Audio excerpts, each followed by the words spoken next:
Saudara, setelah selama 1 malam, pinggiran lantai pembangunan di flyover Simpang Surabaya Banda Aceh ambrol akhirnya diperbaiki.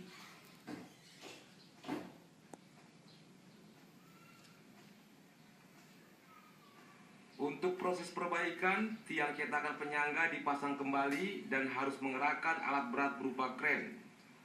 Bagian pinggir lantai beton flyover Simpang Surabaya Kota Banda Aceh memang sedang dicor. Minggu malam rontok, minggu dini hari sudah dibersihkan puing reruntuhannya.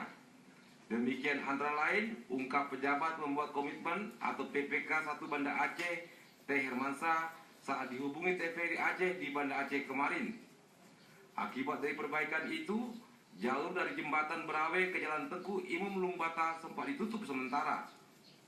Menurut T. Hermansyah, rontoknya pinggiran beton tersebut karena cetakan penyangga bangunan bermasalah. Proses perbaikannya dengan mengencangkan baut yang longgar dan meluruskan tiang cetakan penyangga yang bengkok, di mana akan dicor kembali lantai beton yang ambrol.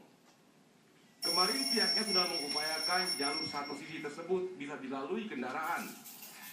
Meski tidak menyebut berapa besar anggaran untuk mengecor kembali lantai beton itu, namun diperkirakan reruntuhan bidang beton yang ambrol berukuran sekitar 2 kali 10 meter. Dia optimis paket pembangunan flyover Simpang Surabaya akan selesai akhir November 2017. Apalagi pengerjaannya siang malam dan dilaksanakan bersamaan dengan underpass. Saat ini perkembangan pembangunan flyover sudah mencapai 68%, sedang memasuki pemasangan girder atau balok di antara 2 penyangga di sisi jalan dan kali terowongan di underpass jembatan Berawe. Tim liputan TVRI melaporkan dari Banda Aceh.